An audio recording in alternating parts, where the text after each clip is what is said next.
Hey guys, and welcome back to my channel, and Happy New Year! We are in 2018 finally, and what better way to kick off the new year than for me to make a late video.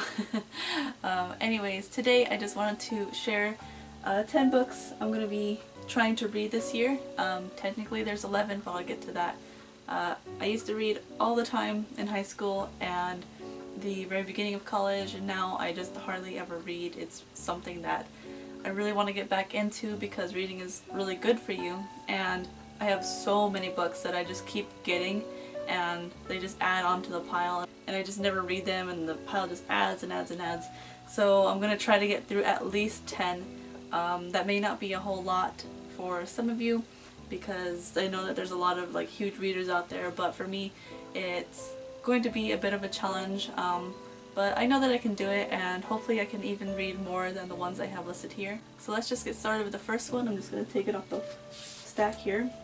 This one is Eliza and Her Monsters by Francesca Zappia. I picked this one up when I was visiting one of my friends in Burbank. There's this bookstore. Let me actually get that bookmark because the bookmark I'm using is their little thing. The Iliad Bookshop. It's in, let me see, it's 5400 Cahuenga Boulevard, North Hollywood, California, and I really love it there because they have a lot of new and used books, and this one is used, but it was like, I mean, it's in absolute like perfect condition. Like it almost looks like it literally came off like Barnes & Noble's bookshelf or something like that, and it was only $5. So, and I think the retail price says let me see, it says $20. So I would have had to pay $20 for this in the actual stores, and I got it for $5. So I couldn't not pick it up. So I'm just gonna read the little excerpt here to give you an idea of what the book is about.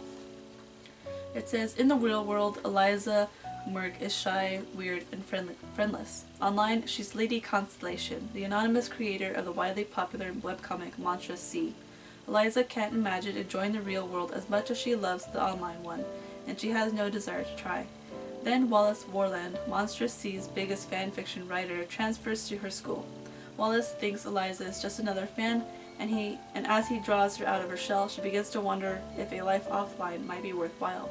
But when Eliza's secret is accidentally shared with the world, everything she's built, her story, her relationship with Wallace, and even her sanity begins to fall apart.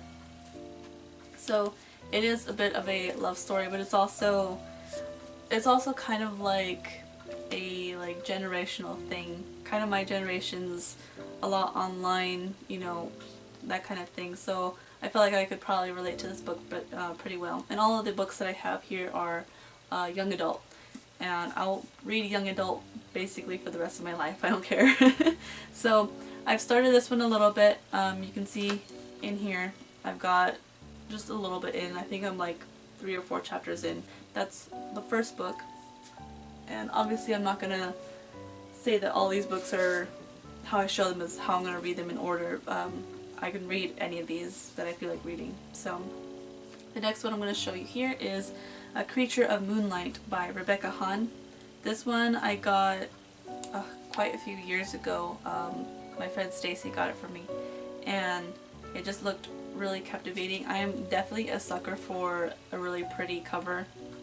I can't help it. So I really like this one. I've gotten also into this one. Here's my bookmark, just kind of a little bit into there. I'm in the second part of it, I think, and I like it so far. This is kind of my problem that I do with books. I'll pick up a new book, I'll start to read it, get really into it, and as soon as I stop, then I stop for like a few months and I don't get back to it, and I usually forget about it, or it just stays on my bookshelf with the bookmark in it forever. So I really want to get through it because I've already started it. So the excerpt in here says, the girls who escape into the Forbidden Woods do it for one reason, freedom. But Marnie has never heeded the voices that called to her from among the trees, the ones that lured her mother away so many years ago.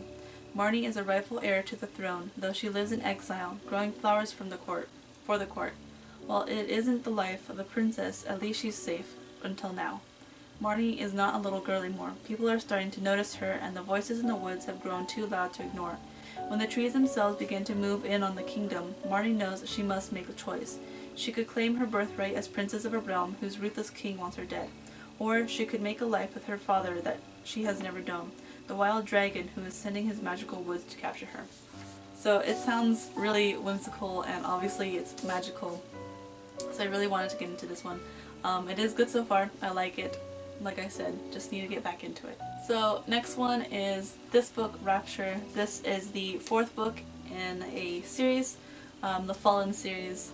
This came out so many years ago and I don't know why I just never got around to reading the last book, and I know that I'm not going to read all the other 3 before I read this one, because I do remember pretty much the basis of the storyline and what happened in the last book, so I don't need to read them all over again, which would just, I don't know, put a damper on my progress. But I want to read this one and put the series to rest so I just know what happens, and so I'm going to read the excerpt of this one. If you haven't read this series or you haven't read the 4th book, just skip ahead a bit because it'll probably be a bit of spoilers.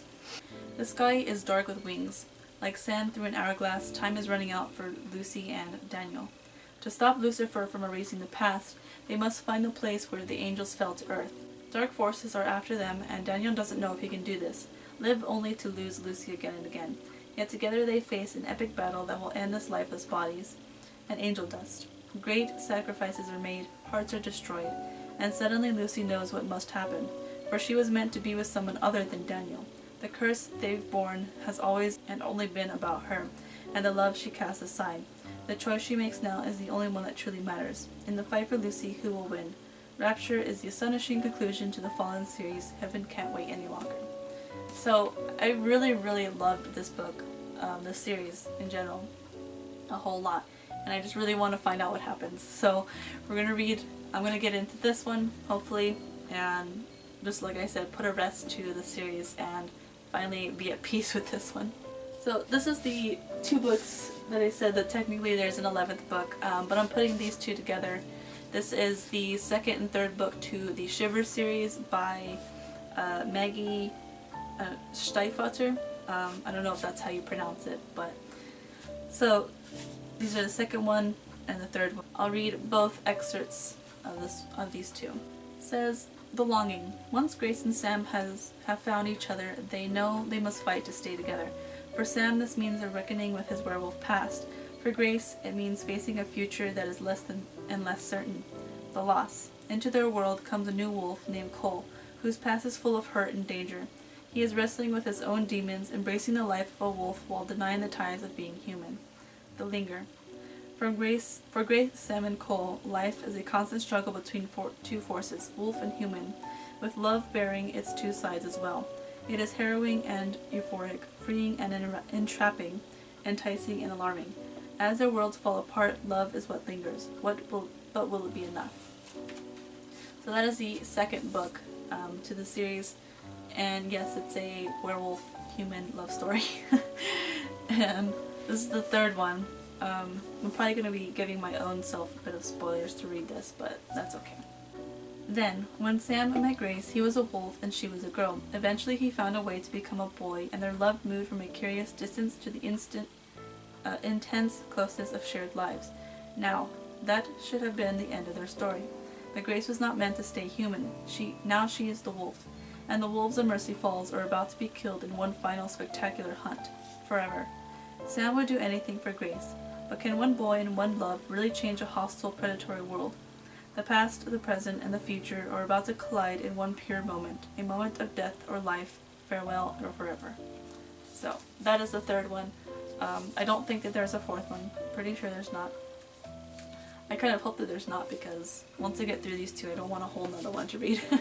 So, these are the 2 that I put together because they're part of the same series. The next one is Fell by David Clement Davies. This is the 2nd book of, or this is the sequel, I should say, of the book The Sight. And this one, I really loved the first one. I read the first one in high school, and it's basically not about werewolves, but actual wolves, and you go into their lives and things like that. I would have to read the excerpt of the first book to kind of explain it, so I won't do that here. I'll try to leave links maybe to these books in the description below if I can. That way you can see the excerpts on there instead. Among the wolves of Transylvania walks a fearful legend, a black wolf with the power to see into the minds of other animals. Vale is a curl, a loner separated from his pack by the power of the sight and by his guilt over the death of his beloved sister Lorca. One day, in the darkness of his cave hideaway, Vale hears a voice from his past calling for him to help a human child, a marked one with a great destiny. Thus begins a black wolf's journey into the world of men. The villagers call Elena a changeling, a creature left by the fairies and they fear her. The shepherd Malduck, who rescued her from the snows, makes her dress as a boy and works twice as hard as one. It is a bitter, lonely life, haunted by terrible dreams, until the day Elena learns some of the truth about her past. She sets out into a world fraught with danger to find her real home, and stalking her every step is a mysterious black wolf. In this thrilling fantasy adventure, a sequel to David Clement Davies' best-selling novel The Sight, a wolf and a girl, both looking for answers to the visions that haunt them, must overcome their natures to share a journey that will bring their worlds, animal and human, to a greater understanding. So this one is really great. I really want to get into this one because I just kind of left it on a cliffhanger in the first one, so I want to find out what happens to Fel. I really loved this character. I know it's kind of weird even though they're actual wolves in here, but you still get attached to them, so I want to get through that one. So the next one in here is a bit of a different, not a really different genre because I think it's still young adult, but just a different vibe. It's the Welcome to Night Vale novel. I was really into the podcast. I have many episodes to catch up on that podcast as well. But Lizzie actually got this one for me because she knew how much I loved the podcast. And I started reading it, and it's just, I don't even know how to describe Night Vale to anybody who hasn't heard the podcast, but it's just strange. Very strange and just amazing at the same time. So this is by Joseph Fink and Jeffrey Craner. They're the ones who made the podcast as well, and the podcast is still going. I'll leave a link to that as well in the description so you can get to that if you really want to. I don't know if does it have an excerpt? Yeah, it does. So I'll just read that. And even like the front cover is like just a bunch of flies. Like, it's great. From the creators of the widely popular Welcome to Night Vale podcast comes an imaginative mystery of appearances and disappearances that is a poignant look at the ways in which we all struggle to find ourselves, no matter where we live. Welcome to Night Vale, a friendly desert community somewhere in the American Southwest, where the sun is hot, the moon is beautiful, and mysterious lights pass overhead while its citizens pretend to sleep. It's a town like any town, with a city hall, a bowling alley, a diner, a supermarket, and a community radio station reporting all the news that's allowed to be heard. In this ordinary little town where ghosts, angels, aliens, and government conspiracies are commonplace parts of every day, the lives of two women with two mysteries are about to converge. Like all of Night Vale, pawn shop proprietor Jackie Firo abides by routine, but a crack appears in the standard order of her perpetually 19-year-old life when a mysterious man in a tan jacket carrying a deerskin suitcase gives her a slip of paper marked with two pencil smudge words, King City. Everything about the man unsettles her, especially the paper that she cannot remove from her hand. Yet when Jackie puts her life on hold to search for the man, no one who meets him can seem to remember anything about him. Diane Creighton's 15-year-old son Josh is moody and a shapeshifter. Lately, Diane has started to see the boy's father everywhere she goes, looking the same as he did the day he left when they were teenagers. Josh is growing ever more curious about his estranged father, leading to a disaster Diane can see coming but is helpless to prevent. Repelled by two words, King City, Diane's search to reconnect with her son and Jackie's search to reclaim her routine life draw them increasingly closer to each other, and to this place that may hold the key to the mysteries in their futures if they can ever find it. Ooh, that was a bit to read.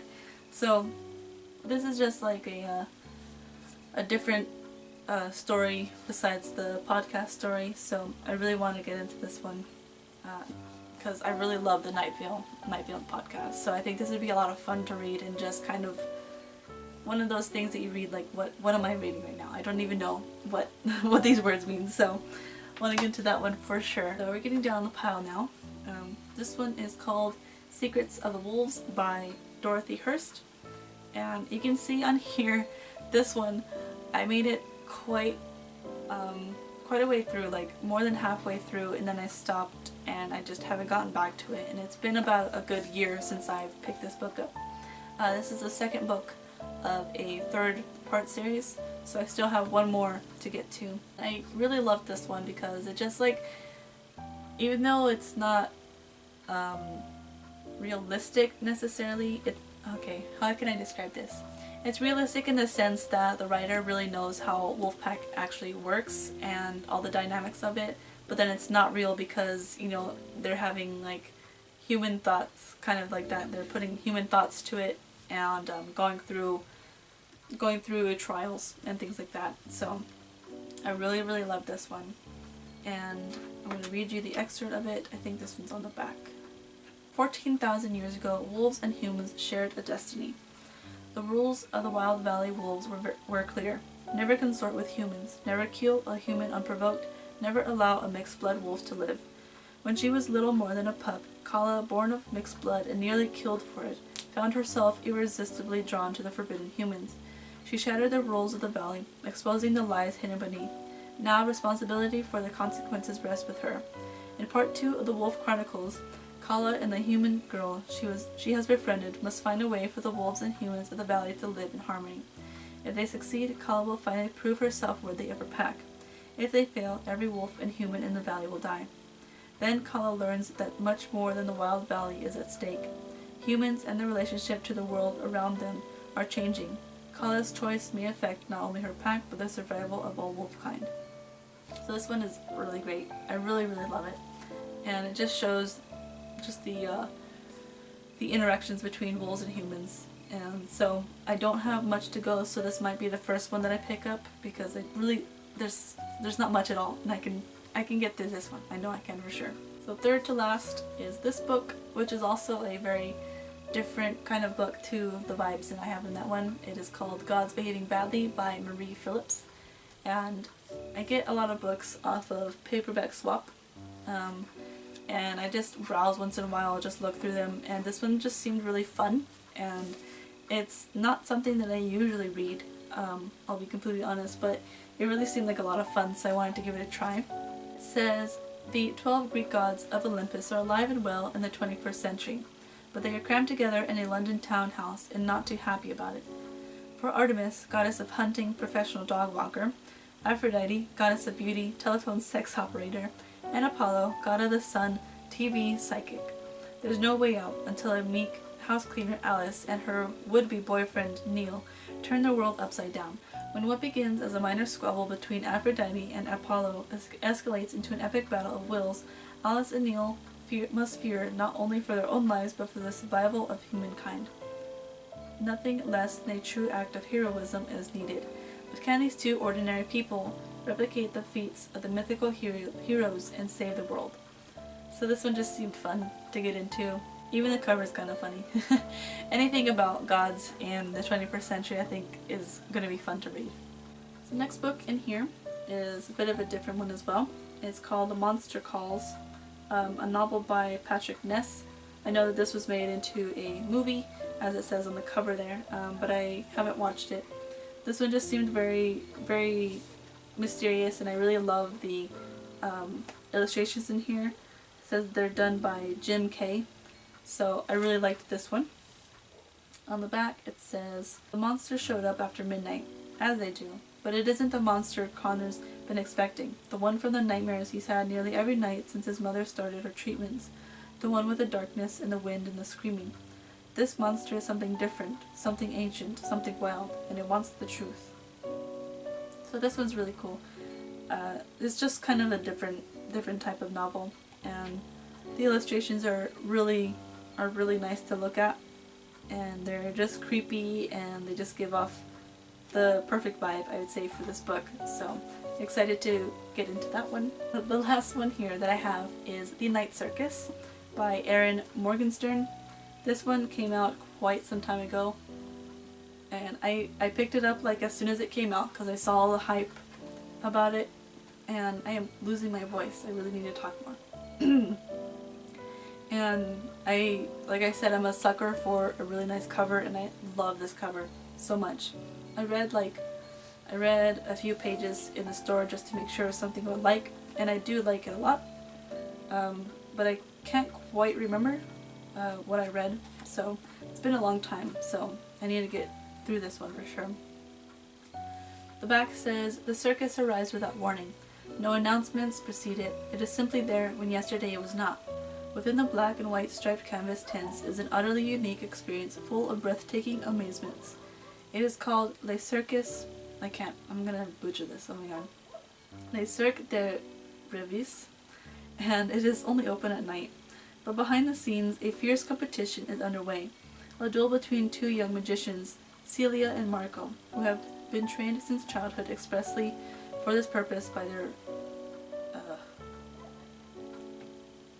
mercurial instructors. Unbeknownst to them both, this is a game in which only one can be left standing. Amidst the high stakes, Celia and Marco soon tumble headfirst into love, setting off a domino effect of dangerous consequences, and leaving the lives of everyone from the performers to the patrons hanging in the balance. This one it just seems kind of like a dark love story, so who doesn't love those, right? So these are the books that I want to get through in 2018. If you've read any of the books on my list here, leave down in the comments what you thought about them. Please don't leave any spoilers though, because I want to get through them, and experience them for myself without getting spoiled too much. And if you have any books you want to get through in 2018, leave them in the comments as well. I would love to see what everyone's wanting to read and maybe get into a conversation about it. Who knows? And I also want to let you guys know that I have a blog now, and I'll leave that in the description with all the millions of links that I promised to leave, and it's all going to be up on the screen here as well. I write about just things that I don't make videos about, basically, different things that are happening. It's kind of like a journal / like memory kind of thing, and maybe I'll write about some of the books that I'm reading and some reviews, things like that. So I hope to see you over there, and also on my Instagram and Twitter. Don't forget to follow those, and subscribe here for more videos in the new year, and I will see you next time. Bye.